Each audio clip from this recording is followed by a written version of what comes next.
चलिए, तो आज आप लोगों का हम क्लास 10th का इलेक्ट्रिसिटी का पार्ट 4 यानी थ्योरी का लास्ट सेक्शन देने जा रहे हैं। ठीक है, इस क्लास में आपको सब थ्योरी का टोटल लास्ट क्लासेस जो हो जाएगा तो इलेक्ट्रिसिटी चैप्टर यानी आपकी कंप्लीट हो जाएगी। तो सबसे पहले अब हम लोग बात कर चुके हैं कि सीरीज कॉम्बिनेशंस क्या होता है, पैरेलल कॉम्बिनेशंस क्या होता है, मिनी मोड के बारे में हम लोग बात कर चुके हैं। अब लगभग लास्ट पोजीशंस पे हैं, क्योंकि हम लोग सिर्फ जो आज बात करेंगे वो करेंगे हीट पे, कि हीट होता क्या, जूल्स लॉ ऑफ हीटिंग के बारे में आज बात करने बैठे हम लोग। जो कंफर्म आपको बात बता दिए, आप लोग हमारे पार्ट 1 से पार्ट 1, पार्ट 2, पार्ट 3, पार्ट 4 चारों पार्ट के क्वेश्चंस को देखिएगा, क्योंकि हमारा जो टॉपिक्स आपको दिया जा रहा है बिल्कुल इलेक्ट्रिसिटी चैप्टर का बिल्कुल कॉन्सेप्ट के साथ इंपॉर्टेंट क्वेश्चंस मैं दिया हूँ। जब मैं इंपॉर्टेंट क्वेश्चंस आपको दूंगा तो पता चलेगा कि मेरा पूरा उसी से कंसल्टेंट था, जो हम आपको समझा रहे थे वही इंपॉर्टेंट क्वेश्चंस था। ठीक है, तो यहाँ पे एक बात आप लोग ध्यान दीजिएगा कि कोई भी टॉपिक्स को वीडियो को पढ़िए तो पहले फर्स्ट पार्ट को पढ़िए, सेकंड को पढ़िए, थर्ड को पढ़िए। इस तरह से मैं पार्ट बाई पार्ट कर दिया हूँ। आज मेरा लास्ट पार्ट है। एक क्वेश्चंस आपको आज हम समझाएंगे कि आखिर हम लोग ये बात तो पढ़ लिए थे कि इलेक्ट्रिकल एनर्जी का ही हम लोग क्या करते हैं, बिलिंग करते हैं। जो हमारे यहाँ हाउस होल्ड में बिल आता है वो हमारा इलेक्ट्रिकल एनर्जी का बिलिंग आता है, और वो आता है किलोवाट आवर के मॉड में, जिसको हम लोग कहते हैं 1000 किलोवाट आवर आती, सॉरी 1 किलोवाट आवर आया था, और जिसको हम लोग आपको जूल में भी चेंज किए थे। 3.6 इंटू 10⁻6 माइनस ये 10⁻6 जूल, उसको हम रिप्रेजेंट किए थे। यहाँ पे हम आपको बात करने जा रहे हैं एक न्यूमेरिकल क्वेश्चंस का। थोड़ा सा उस पर ध्यान दीजिएगा, जिसमें हम आप हमारा जो पिछला वीडियो का दिया हुआ है उसका कुछ कॉन्सेप्ट का यूज भी करेंगे। जैसे हमारा पहला क्वेश्चन जो है आज के वीडियो का, अ बल्ब इज रेटेड एट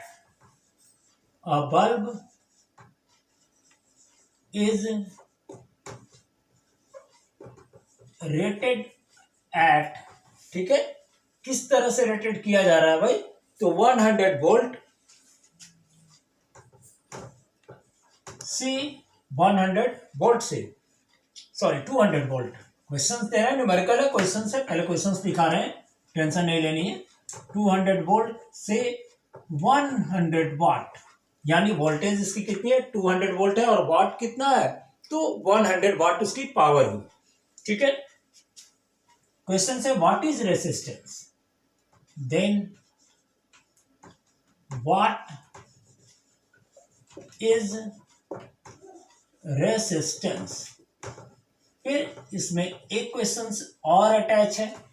पहला तो क्लियर हो गया कि व्हाट इज रेसिस्टेंस, यानी इस क्वेश्चन का, इस पार्ट का यूज करके हम लोग रेसिस्टेंस को निकालेंगे।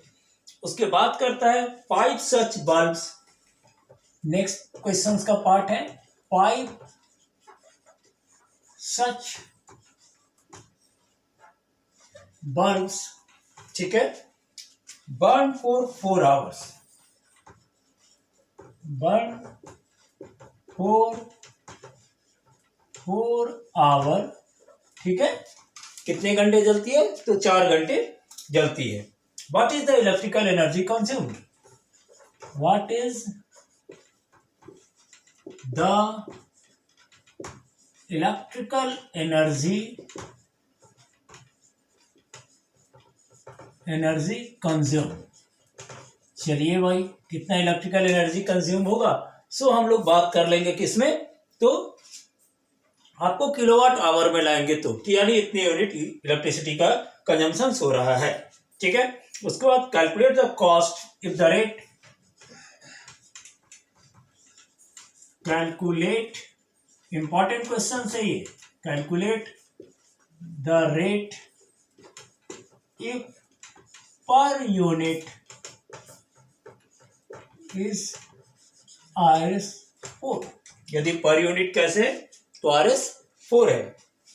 ठीक है, तो यहां पे क्या किए पहले कि भाई पहले तो हमको क्या निकालना है, रेसिस्टेंस निकालना है। दिया क्या है, तो 200 वोल्ट यानी पोटेंशियल डिफरेंस, यानी वोल्ट दे दिया हमको। उसके बाद क्या दिया है, पावर दिया है। तो फॉर्मूला तो हम लोग पढ़े ही है कि power equal to VA² R। तो यहाँ पे पहले लिखेंगे answer given B equal to, देख रहे हैं, 200 watt and P equal to 100 watt, यानी आर इक्वल टू, फॉर्मूला तो पढ़े, पी का पहले लिख दे, मेन कॉन्सेप्ट का formula, P equal to V square, तो यहां पे लिख दे वी नो दैट, क्या जानते हैं हम लोग, P equal to V square by R. तो अब यहां देखें P कितना है भाई, तो 100, V कितना है तो 200 का स्क्वायर, और R कितना हुआ, तो आपका ये निकालना है हमको, ये इधर चला गया, देखिए 100 इंटू R इक्वल टू 200 का स्क्वायर। कोई कंफ्यूजन यहां तक, किसी तरह का कोई दिक्कत, पूरा कैलकुलेशन देख रहे हैं ठीक से, थोड़ा सा क्लियर रखिएगा एकदम बिल्कुल। अब यहां से therefore R equal to 200 into 200 by 100, 0 से 0 cancel, that is the 200 into 2 यानी 400 ओम। सिंबल को ठीक कर दे रहे हैं, देखिए थोड़ा सा देखिएगा, कभी कभी स्क्रिप्ट इधर उधर हो जाती है, तो थोड़ा वीडियो पे, मेरे लैंग्वेज पे भी ध्यान दीजिएगा, ठीक है, क्योंकि हायर क्लास है, लोअर क्लास तो है नहीं, देख रहे हैं यहाँ पे इस क्वेश्चन का अभी हमारा सॉल्यूशन आया। अब यहां से मेरा अब ये क्वेश्चन चलेगा, यानी 400 ओम हमारी क्या हो गई, तो रेसिस्टेंस हो गई। अब हमको पावर निकालना है, तो एक बात देखिए, पहले कॉस्टिंग निकालने के लिए कहा, तो एक यहां देख रहे हैं कि कितने वाट का बल्ब है, तो भाई 100 का है, कितने घंटे चल रही है, तो 4 आवर्स चल रही है, यानी एक बल्ब 400 वाट ले रहा है, तो कितने बल्ब है, तो 5 बल्ब है, तो कितना ले लिए, तो 2000 वाट। और ये कैसे हो रहा है, तो पर आवर का ही हिसाब से कर रहा है बात। अब पहले फर्स्ट आवर का निकाले, उसके बाद 4 आवर का निकाल लिए, ठीक है, तो उतना किलोवाट आवर आ जाएगा, यानी वाट आवर आया, वाट को हम लोग किलोवाट में चेंज किए, 1000 से डिवाइड देंगे, तो उसके बाद वो किलोवाट आवर में चेंज हो जाएगा, बस वही प्रोसेस यहाँ यूज करेंगे, ठीक है, स्क्रीनशॉट ले लिए होंगे। चलिए अब बात करते हैं,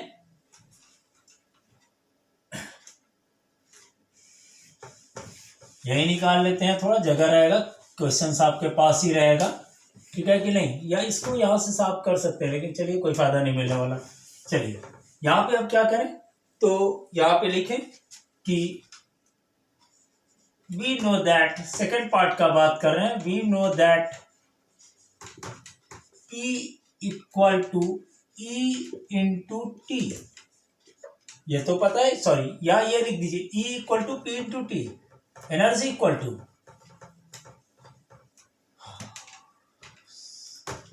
E equal to P into T, तो पावर कितना 100 इंटू कितना देर भाई, तो 4 घंटे, यानी एक आ गया 100, 400 पर आवर, 400 वाट पर आवर, ठीक है। चलिए सिंबल को क्लियर कर दें, 400 वाट पर आवर, ठीक है, ये 4 घंटे का हुआ, तो ये कितने बल्ब का है, तो 1 बल्ब का है, 1 बल्ब, तो 4 बल्ब का, 5 बल्ब का, तो 5 बल्ब इक्वल टू 5 इंटू 400, ठीक है, तो इन किलोवाट, तो इन किलोवाट में कितना हुआ, 5 इंटू 400 बाई 1000, किलोवाट में चेंज किए तो 1000 से डिवाइड किए, 0 0, 5 टू जा 2 टू जा, यानी आ गया हमारा 2 किलोवाट आवर, यानी यूनिट, या कह दीजिए यूनिट, ठीक है, तो यूनिट आ गया। सो कॉस्ट कितना होगा, 2 इंटू 4 रुपीज का कॉस्ट लग रहा था पर यूनिट, तो यानी 8 रुपीज, तो यानी देयरफॉर कॉस्ट इक्वल टू, यहां पे लिख दे रहे हैं, so therefore total cost equal to 2 into 4, that is the ₹8, it is the answer. Screenshot ले लीजिए, देख लीजिएगा, सिंपल वे में बताया, कहीं पे कुछ नहीं, क्लियर सा आप लिखा हुआ दिखाई दे रहा है, ठीक है। थोड़ा सा ठीक से देखिएगा, बिल्कुल क्वेश्चंस कहीं भी मिस नहीं है। अब हम मेन बात करेंगे, ये तो एक तरह का क्वेश्चन आपको दे दिए कि एग्जामिनेशन में कभी कभी पूछता है, तो हम साथ ही बोले हैं कि आपको इंपॉर्टेंट भी देते जाएंगे, ठीक है। अब यहाँ पे देखिए जूल्स लॉ ऑफ हीटिंग क्या है। तो पहले हीट क्या होता है, कैसे हीट का डेवलपमेंट होती है, उसके बारे में बात करेंगे, तब जूल्स लॉ ऑफ हीटिंग के बारे में बात करेंगे। समझ में आया कि नहीं। तो एक बात देखिए, हीट किसमें ज्यादा डेवलप होता है, तो हम बात किए थे, आपको थोड़ा हम यहाँ रब कर रहे हैं, तब तक आपको बता दे रहे हैं, थोड़ा कॉन्सेप्ट दे रहे हैं साथ में। चलिए बात कर रहे हैं अब कि हम आपको हीट के बारे में बताए थे कि हीट कहाँ डेवलप होगा, तो एलॉयज में डेवलप होंगे। एलॉय कौन होगा, तो जो दो मेटल से बनते हैं, जैसे नाइक्रोम हो गया, निकल और क्रोमियम से बनता है। तो कहता है कि what is the heating effect of current. तो जब भी आप किसी भी इंस्ट्रूमेंट में इलेक्ट्रिक करंट को पास कराइएगा, ठीक है, तो आपका क्या डेवलप होगा, एक हीट डेवलप होगी, यानी वो गर्म होगा ही। आपका एक इंस्ट्रूमेंट, इलेक्ट्रॉनिक इंस्ट्रूमेंट देख लीजिए, मोबाइल को आप ज्यादा देर यूज करते हैं तो वो भी गर्म होता है, तो एक तरह का इलेक्ट्रिसिटी का ही इफेक्ट है, ठीक है। उसमें स्टैटिक इलेक्ट्रिसिटी यूज हो रहा है, ठीक है, लेकिन वो इफेक्ट स्टैटिक्स का, ये इलेक्ट्रिसिटी का ही है, जिसके कारण वो हीट हो रहा है। तो जहां भी इलेक्ट्रिसिटी का प्रोडक्शन होगा वहां पे हीट की डेवलपमेंट होगी ही। तो यहाँ पे क्वेश्चंस कहते हैं कि what is the heating effect of current, क्योंकि इसके बारे में ही हमारे जूल साहब जो साइंटिस्ट थे वो बहुत बात किए थे, और वही हीट का भी प्रोडक्शन जो हीटिंग इफेक्ट ऑफ करंट से होता है उसका उन्होंने मैथमेटिकल फॉर्मूला भी बताया था, ठीक है। तो what is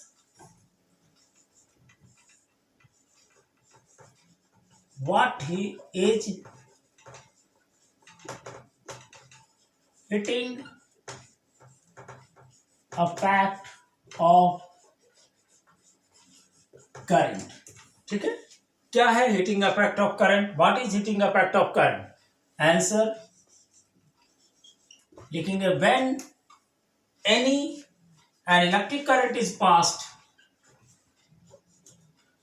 when an electric current is passed, then heat is developed, ठीक है। जब इलेक्ट्रिक करंट हम लोग पास कराते हैं तब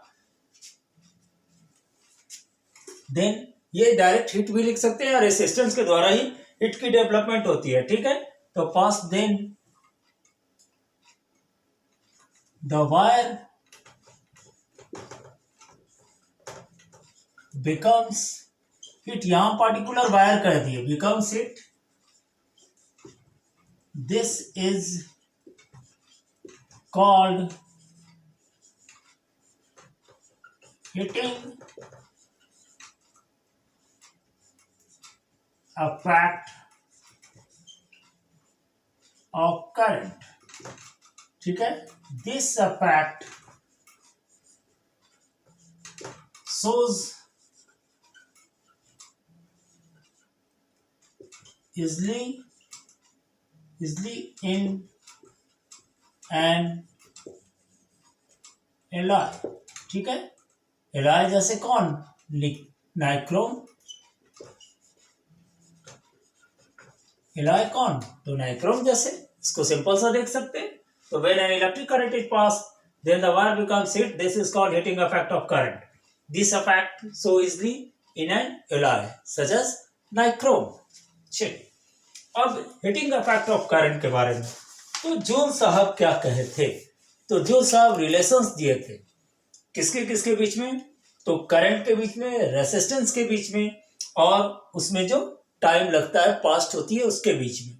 और इसी के आधार पे उन्होंने एक हीट का इक्वेशंस दिया था, जिसको हम लोग जूल्स इक्वेशंस कहते हैं, जूल्स हीट ऑफ इक्वेशंस कहते हैं, ठीक है।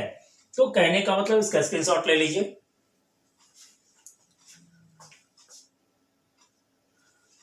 What is heating, joules law of heating, ठीक है।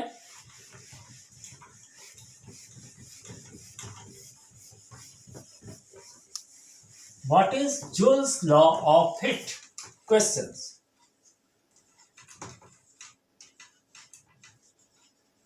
What is Joule's law of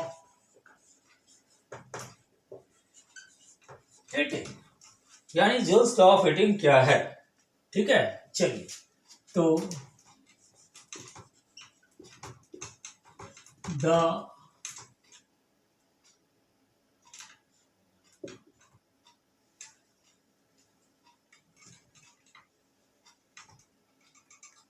by the electric current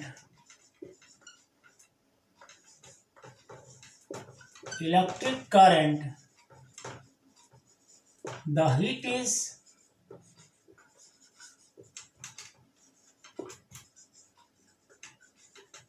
developed, then the joules give a relations between किसके बीच में? तो इलेक्ट्रिक करंट, ठीक है,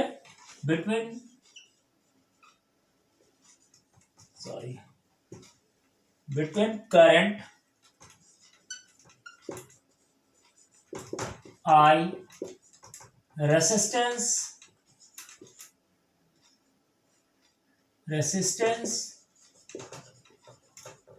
R and time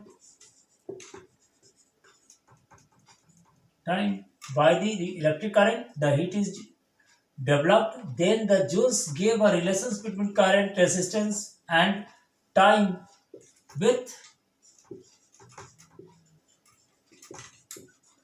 heat. It is called Joule's law of heating. Joule's law of heating. By this law heat क्या होगा भाई? Square of the current होगी, यानी heat square of the electric current, heat proportionally to the resistance, heat proportionally to the time. यही relations वो बताए, यानी क्या दिए यहाँ पे? फ्रॉम 1 to 3, तो फ्रॉम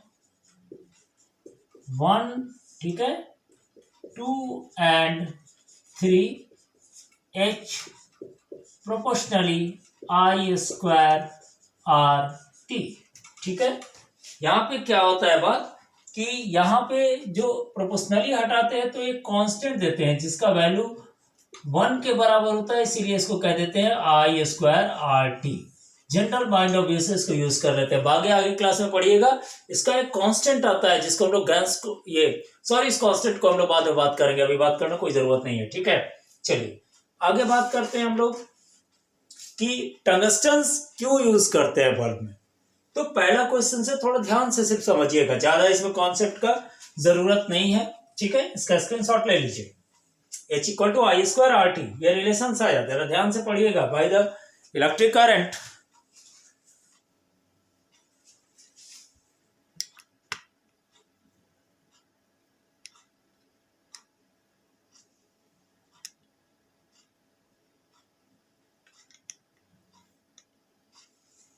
स्क्रीनशॉट ले लीजिएगा आप लोग।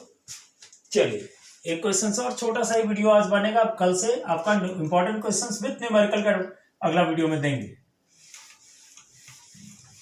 चलिए तो अब बात करते हैं आपको किस चीज पे भाई? तो अब हमको बात करना है कि क्यों हम लोग टंगस्टन का यूज क्यों करते हैं। तो Y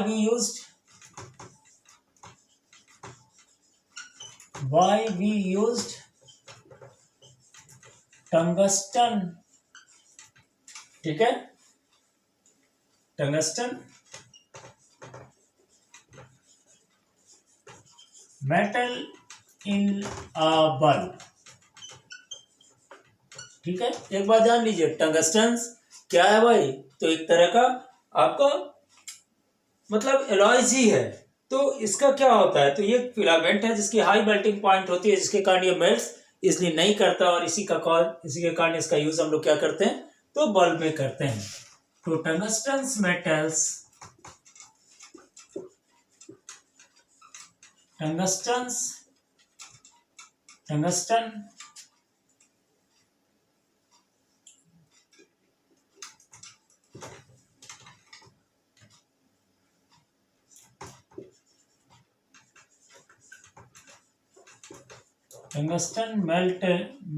tungsten metal has a high melting point। लगभग कितना होता है इसका मेल्टिंग पॉइंट, तो 3380 degree Celsius. So it is not melts easily, so we use in a bulb।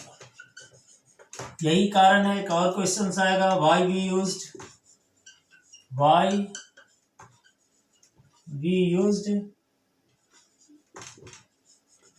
nichrome wire in a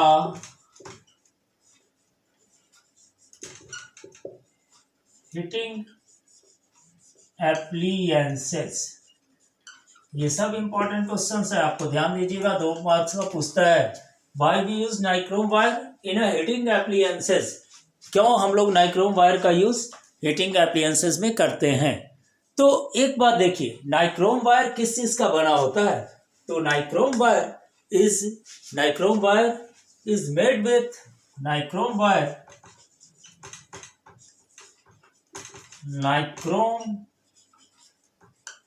wire is made with nickel and chromium metal।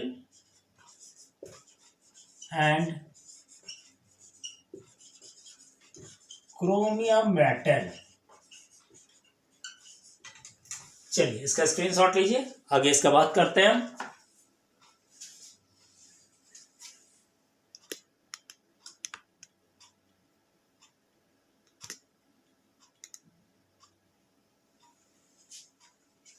ठीक है,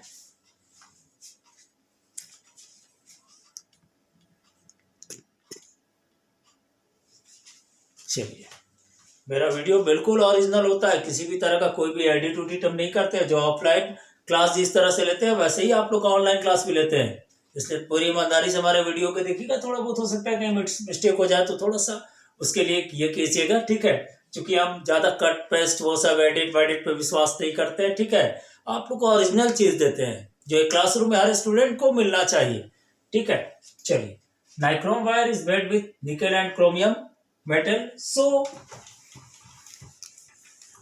it has high resistance, it has